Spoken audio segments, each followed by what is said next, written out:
Hey guys, how's it going? It's been 2 months since my last YouTube video. I just moved into a new place, and the setup that I had wouldn't really work out for me for recording. So basically, if I was like recording inside of a dining room, and then my kids would run around screaming all the time, so it was really tough to find a time to actually be able to record for you guys. So I prioritized all my time to working on the studio, which is very close to being done. I'm still working on like the acoustics. There's like a hole above me. You kind of see it over there that I'm still kind of build an access panel for, and just small stuff, and then I'm basically done. But it's good enough for me to record in, and I don't think you guys care what the background looks like. So, yeah, we're all set up, ready to go for recording. But yeah, let's dive into the charts. I'll show you. I want to go through the macro as well because a lot has changed since I've been able to do a video for you guys. So, we'll dive into the macro and then the short term, and so we can take action on short term trades. And for those who want to do like a spot trade for the macro hold, then I'll go over all the levels that I'm worried about or levels that I'm watching and stuff like that. All right, cool. I'll see you on the inside.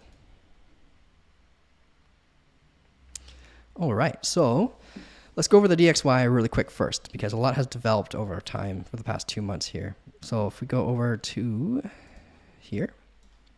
All right, so we were watching this uptrending channel here for a long time as, you know, the Feds constantly did their rate hikes. The DXY kept constantly pumping as a result. And everything that happens to the US dollar, the reverse usually happens to Bitcoin. Right now, we can see that the DXY is just finally broke this downtrending momentum. And we got this confirmation bounce, and it's coming up and most likely going to reach the top of this channel before having another correction.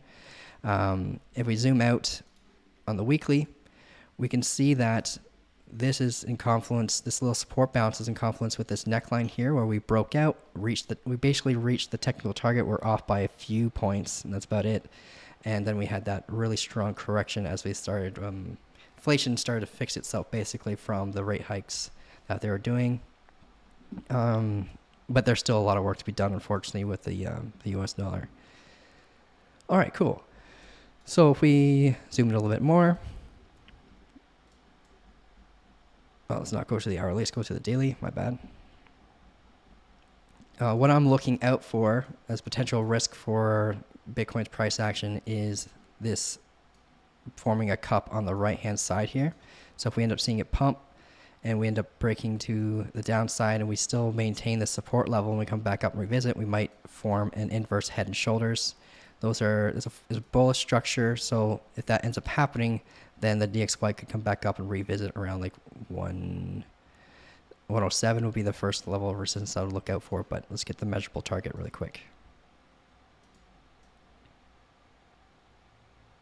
So that would be 110 would be the measurable target right here, but we don't have to worry about that unless that actually forms. What I'll be watching right now in confluence with your trades, because of this, the DXY will influence your trades, is this uptrending momentum right here.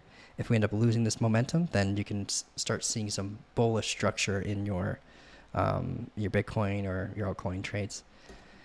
So yeah, that's the only thing I'm watching right now when it comes to the DXY. And you can see that ever since it had this confirmation bounce, that the S&P 500 started having correction, and during this pump out of this break of this downtrending momentum here, Bitcoin has been trading sideways while kind of combating downtrending resistance or uptrending resistance, and I'll go over that really shortly.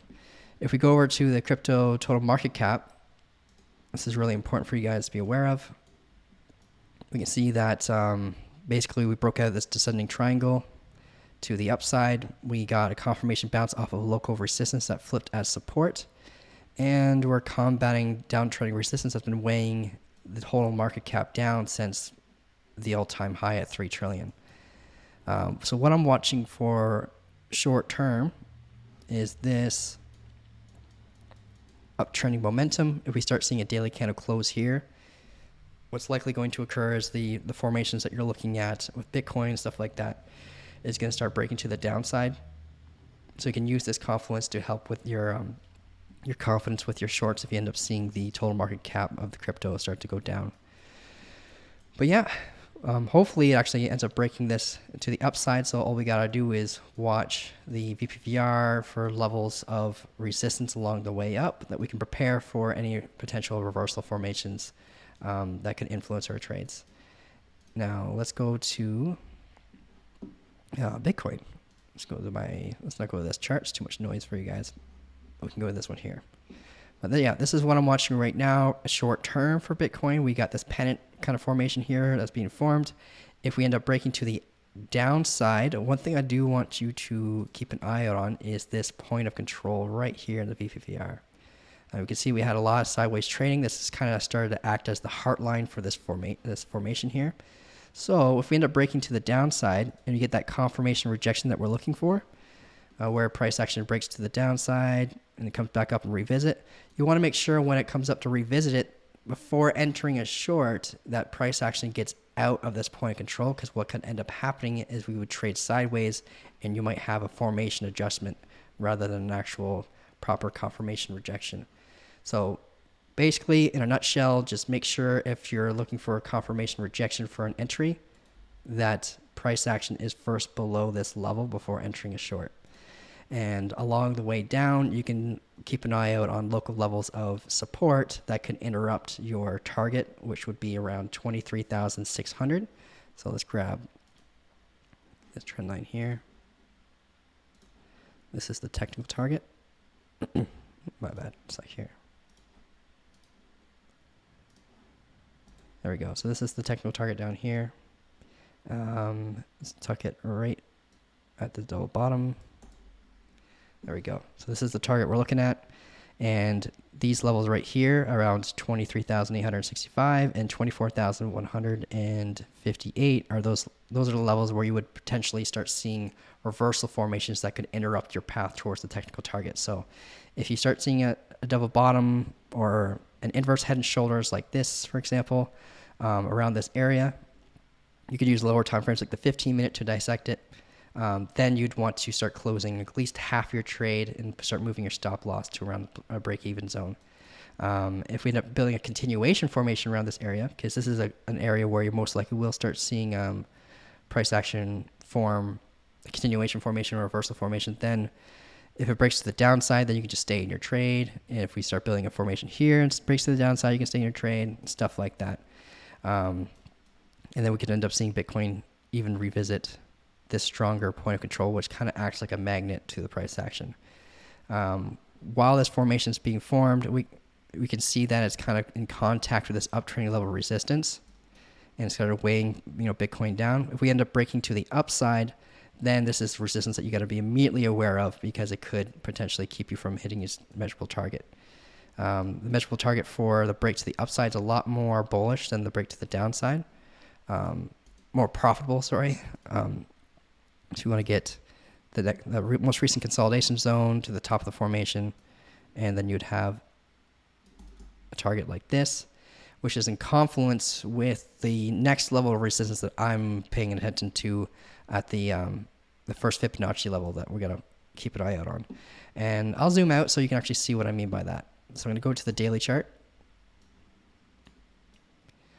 So you can see that we're kind of in combat with this level of resistance around here. If we end up using it as support, then I'm much more likely to hit the next target. We have a valley right here in the VPVR, so it'd be a quick move to about 28,000, which is the first level in the Fibonacci retracement that we have to keep an eye on.